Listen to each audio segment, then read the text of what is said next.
Hello everyone and welcome back to Always Watching. Today we're discussing The Iron Claw, currently streaming on video on demand. So briefly, The Iron Claw unpacks the tragic story of the Von Erich brothers, who made history in the intensely competitive world of professional wrestling in the early 1980s. Directed by Sean Durkin, the movie stars Jeremy Allen White, Lily James, Holt McCallany, Maura Tierney, and Zac Efron in his best performance to date. I will never look at him the same way again. The movie is relentless, and if it wasn't a true story, you would think it was a bit much. And I wish A24 held this movie back. Like I feel like this movie came and went.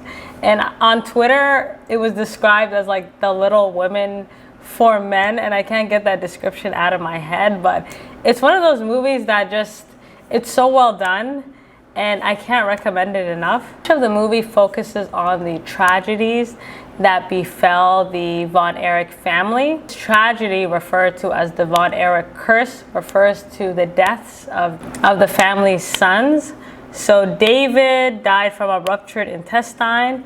Mark, Chris, and Kerry all died by suicide. And a sixth son, a firstborn, Jack Jr., accidentally electrocuted and drowned at the age of 6. And the extent of the tragedies is not actually documented in the film, and the reason for that is because the director felt like it would distract from the main storyline, which was Kevin's survival. My main criticism with this type of movie is, if you're gonna tell the story, tell the whole story. Like, they leave out a whole brother, Fritz Von Erich. He's not even mentioned in the film, and he committed suicide. And the eldest brother that died quite young, he's mentioned quite briefly, but there's a lot about their life. Like, when you look into it, you find out that it's actually more tragic than the movie makes it out to be. And I understand their restrictions, but you know, I feel like nowadays the movies that are 3 hours long don't need to be 3 hours long, and the movies that aren't 3 hours long need to be 3 hours long. So this definitely could have benefited from a longer watch time. Even though it's incredibly heavy, incredibly depressing, it just, you know, it's so well made, and I would have gladly sat through the whole story.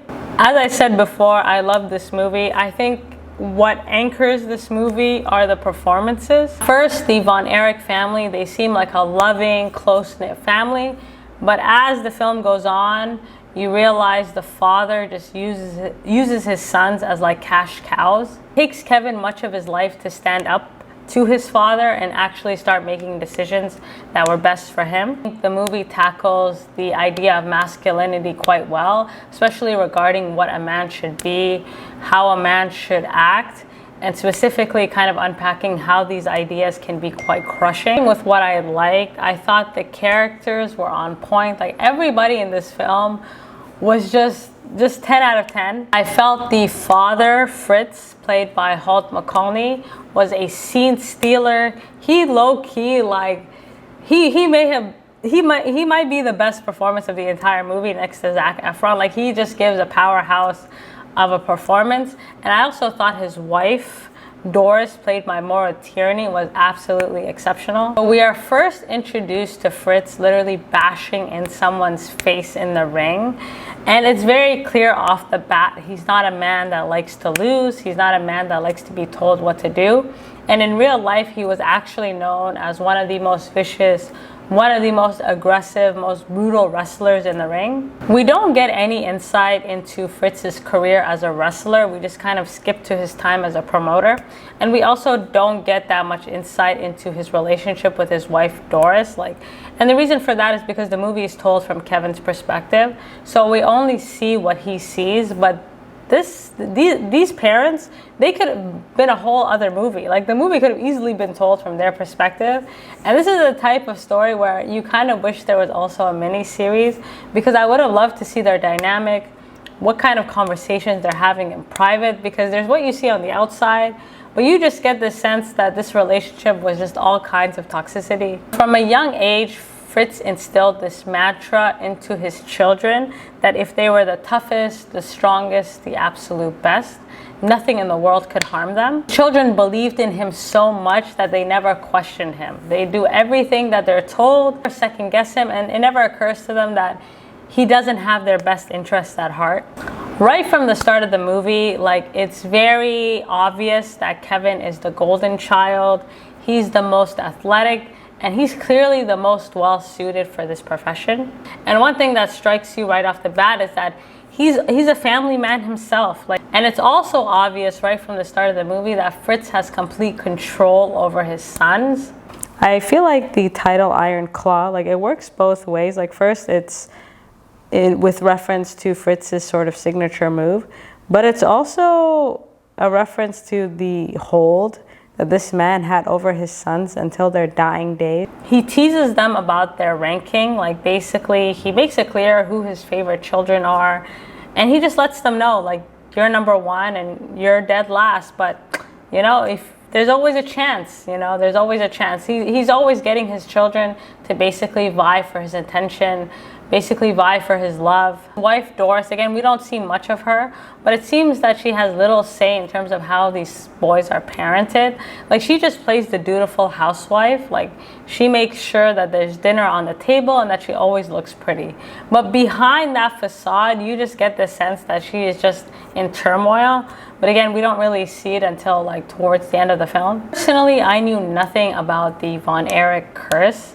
And based on the tone of the movie, like, at the start, it's like super optimistic.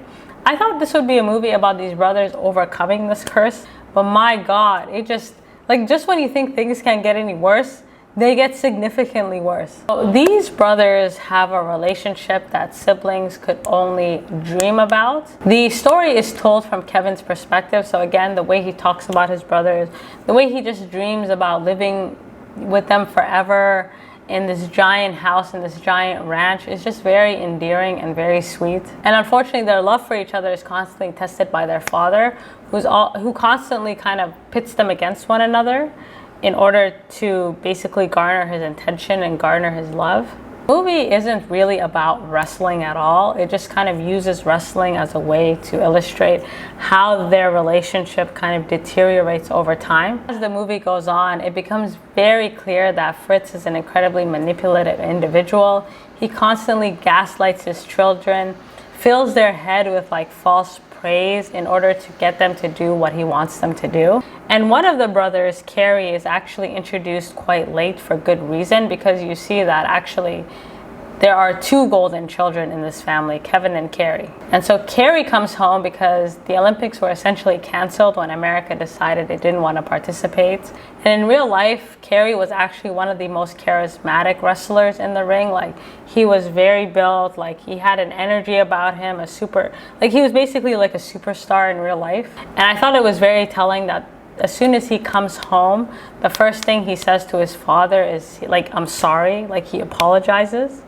And his father just takes it as another opportunity to see what he can get out of his children. Although everyone is happy for Kerry to be home, it's very clear that there's some tension between Kevin and Kerry, because again, their father constantly puts them in competition. And I was very impressed by Kevin, because you get the sense throughout the movie he's always restricting himself. Like, he always reminds himself that he loves his brothers more than life. Like, he never falls victim into jealousy or resentment when it comes to his brothers, even though their father constantly, like, gaslights them to try and kind of get them to do that. Rather than let Kerry rest and prepare for the next Olympics, Fritz basically convinces him to join wrestling. And Fritz has this unbelievable way of projecting onto his children so they feel guilty and obligated to him in some weird way. He basically uses the Olympics as an opportunity to get Kerry to join his brothers on tour. And the reason that Fritz wants his son Kerry to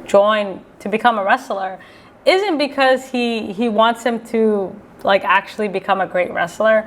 It's because he can kind of make more money, right? Like, it's easier to sell all the brothers than it is to sell one or two, right? He's constantly thinking about himself. So he didn't really care about whether or not his sons actually wanted to become wrestlers, whether or not they were well suited. He just cared that he could sell tickets. And it's not clearly explained in the film, but Basically, most wrestlers at that time dreamed of becoming promoters because that's where the money was. I think what makes their father particularly sinister is that he always makes it seem like he has their best interest at heart.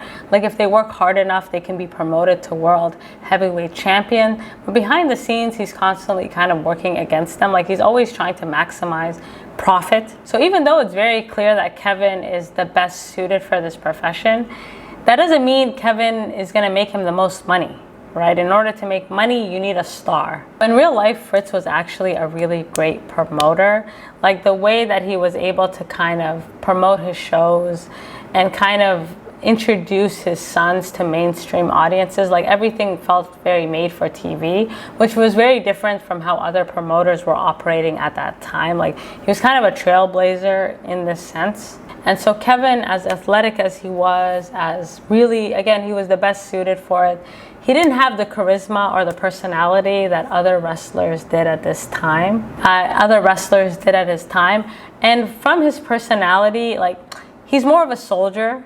Like he kind of waits to be told what to do. And he kind of has this very naive picture of the world. Like he really believes that the only people that he can rely on is his family.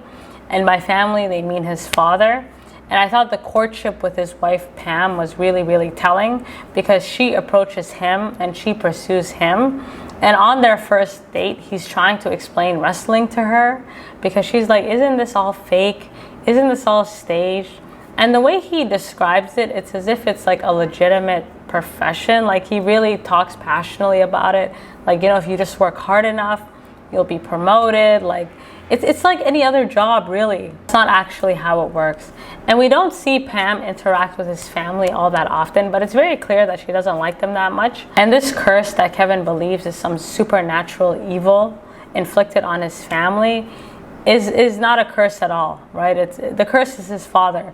And it takes him so long to kind of acknowledge that and accept that. Unlike his brothers, I think Kevin was saved by his family. Like if it wasn't for his marriage, if it wasn't for his children, he probably would have gone down the same path as his brothers. Despite every setback, he seems to move forward somehow. Like he gets married, he builds a life for himself. And I actually thought the wedding scene was it was really well done. Like you could tell Zac Efron was trying his best not to be like too good of a dancer, but again, like he never sits in it. Like he never tries to overshadow his brothers. He lets them kind of have their moments and he stays in the back, right? He's like, okay, well, if that's what my dad thinks, I guess I'll go this way. Like he never questions his father and he always kind of moves forward with his life. And so poor Kevin, like the harder he tries, the harder he falls. Like at one point he gets the opportunity of a lifetime and he ends up beating the current champion of the world in kind of an unofficial fight.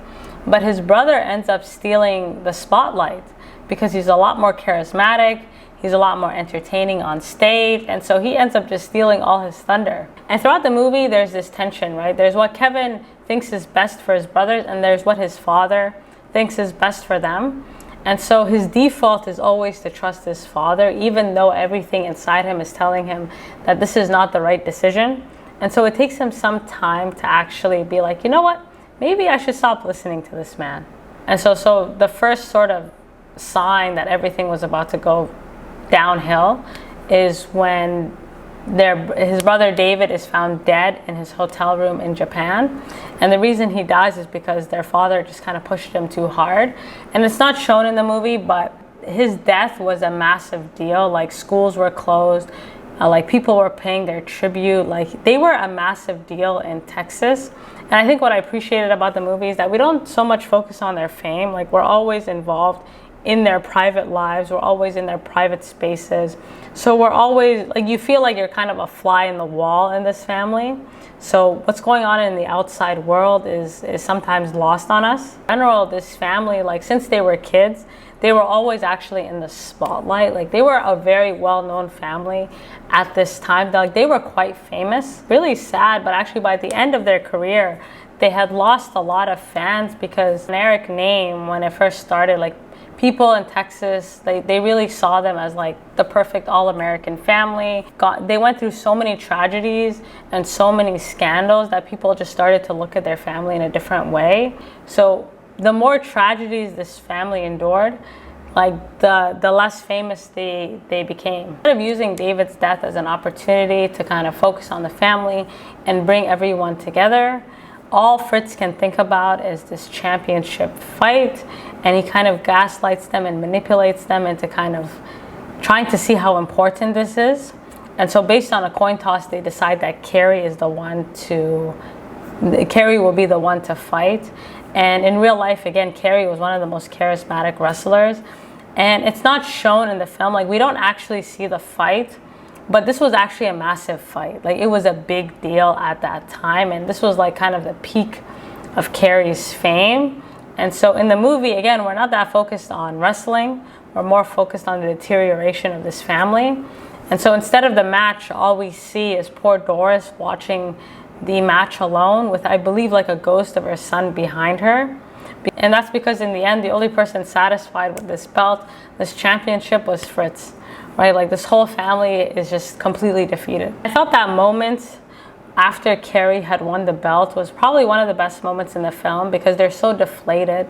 You know, they'd kind of heard about this belt, they've trained for it, and now that it's sitting in front of them, they could care less about it. They look deflated. They just look like it didn't actually bring them together, because this was never really about them. And the same night that Kerry won the belt, he ended up getting into a near fatal car accident and losing a part of his limbs. God bless Fritz. Like, his reaction was like, well, we still have Mike. And so in the movie, Mike is portrayed as kind of the weakest out of all the sons. Like, he wants to become a musician, but in real life, he was actually quite athletic, but he was not well suited to become a wrestler. Like, this is not someone who should have ever been in the ring. And despite the fact that he wasn't as competitive as his brothers, they still very much supported him. They never bullied him. They always looked out for him. But their father didn't care, right? He's just like, well, we need to keep this money train going. And one of the saddest contrasts in this movie is, you know, earlier in the film, they sneak out of the house to support Mike because he has a show. And the song that plays is like, if only we could like live like this forever. And these brothers are never happier than when they're together. And this same song plays after his death, when poor Kerry is trying to get back in the ring. And the reason that they're not able to stay together, and the reason they're not able to flourish, is because of their dad, right? As much as they want to make their father proud, they also kind of want to make each other proud. So a lot of the reason they kind of go along with it is to have each other's back. Poor Mike, like, he's kind of forced in the ring, and you could tell like Kevin is totally reluctant. Like, he knows that his brother has no business being a wrestler. And it's not until Mike has this minor surgery turned fatal that you literally see Kevin start to look at his father differently. Like, this is the first time in the movie that he literally starts to, you can see him like silently question his father. Like, does this man really know what's best? Mike develops this disability that ends up causing him to become suicidal. And Mike's disability is the first time we see Doris become a mother, like actually open up to him, try to talk to him. But everything about this family is like too little too late. Actually, in real life, the story is much more horrific. So Fritz, I guess, because Mike could not wrestle, they ended up hiring someone to play a Von Erich brother, and they named him Lance Von Erich. But this guy wasn't actually related to them in any way. They just needed someone to fill the spots because none of the brothers were available. So the actual story is much more sinister. And Fritz is actually a lot darker even than the movie makes him out to be. It's hard to tell how much time passes in this movie because we don't really get a timeline. But shortly after Mike's death, Kerry decides he wants to get back in the ring and he wants to kind of like do something. And this is the moment where I thought, okay, these brothers will overcome their curse. Like, surely nothing, it can't get any worse. In life, like, Kerry actually ended up becoming a wrestler again, and no one knew that he was missing a limb. Like, he swore his brothers and his family to secrecy, but by the time he went back into wrestling, he wasn't as big as he was. And not only that, they changed his name, so he was no longer Kerry Von Erich. He was like the Texas Tornado. So audiences weren't that familiar with him, they weren't that supportive of him. And in addition, he developed a really, really bad drug habit that he wasn't really able to shake. Kerry's character arc is quite devastating because, again, he was another superb athlete. Like, the sky was the limit, but again, he was detoured by his father. You get the sense that none of these brothers really wanted to become wrestlers. Like, they just did it to make their father happy. And although he does manage to come back and become an athlete again, he never gets over his amputation, and this causes him to become suicidal. And in real life, like, Kerry was actually down bad. Like, he was about to go to jail. Like, he was really at rock bottom. And before he commits suicide, he calls his brother Kevin. And this is probably one of the best scenes in the movie. And he basically says, listen, I'm done. I don't want to be here anymore. I'm broken. And this is the moment where Kevin, like, still, some part of him believes that his father is somewhat of a decent person. And so his reaction is to do what he always does, which is call his dad and basically tell him to take care of his son. And his dad basically blows him off, says, listen, this is between the two of you. This is none of my business. And had his father been properly watching his son, maybe he could have saved him from that suicide. And so Kerry's suicide is like the moment where Kevin just is done, right? Like, he almost kills his father. Like, all this pent-up frustration, all this anger that he had, it just kind of exploded and just came out. And one of the saddest scenes is when he picks up his brother and they're on the dining room table. And I thought this was a very telling scene because it's kind of like the elephant in the room, which is that there is no curse in this family. The curse is the father, right? Like, this house was never a home. As much as they all want to pretend, as much as they all try to do their best to be the best, it wasn't good enough because the person that was supposed to be looking out for them was working against them. So it took such extremes for Kevin to actually just get out of this mindset. And even Doris, by the end of the movie, was so over it. Like, I freaking laughed when he came in and he was like, what's for dinner? And she's like, I'm not hungry. Like, sir, you killed my sons. Like, you pushed them to the absolute limit. And in real life, they actually got divorced. The movie ends with Kevin back with his family. He kind of snaps out of it. He's able to become a father again. And he sees his son sort of playing, having a great time, and he just starts to cry. And he has this wonderful line of like, I used to be a brother. And that moment was his like Oscar speech. Like, I actually teared up when Zac Efron said that. The message here is that even though he can't be a brother anymore, he can still be a great father. And I was just like, what a perfect way to end the film. And Kevin actually, like, after Kerry's suicide, like, he almost ended up like hitting rock bottom himself. And like, again, the movie doesn't show it, but the story gets a lot more dark and a lot more like depressing. And so Kevin was able to pull himself out of it, I think, thankfully, like, because of his family. And so this is an exceptional film. Again, I wish they told the whole story. Like, I'm sure it was very difficult for them, especially with the runtime. But again, like, you need all of it, because as soon as this movie ended, I had to go and Google things myself. And I'm like, why would you leave that out? Performances went under the radar. I thought the actor who plays the father gives like one of the best performances of the year. Like, these parents were out of this world, and Zac Efron you could see it in his face. Like, that's what I loved about his performance. Like, you can kind of see him slowly losing hope. Especially like the way he starts to see his father changes. Like, he doesn't have to say anything, but we can see it in his body language. We can see it in his eyes. And even though he's this like massive guy, he's able to like emote and give so much emotion. Like, it's really an exceptional performance. So I highly recommend this film. You guys let me know what you think, and until next time.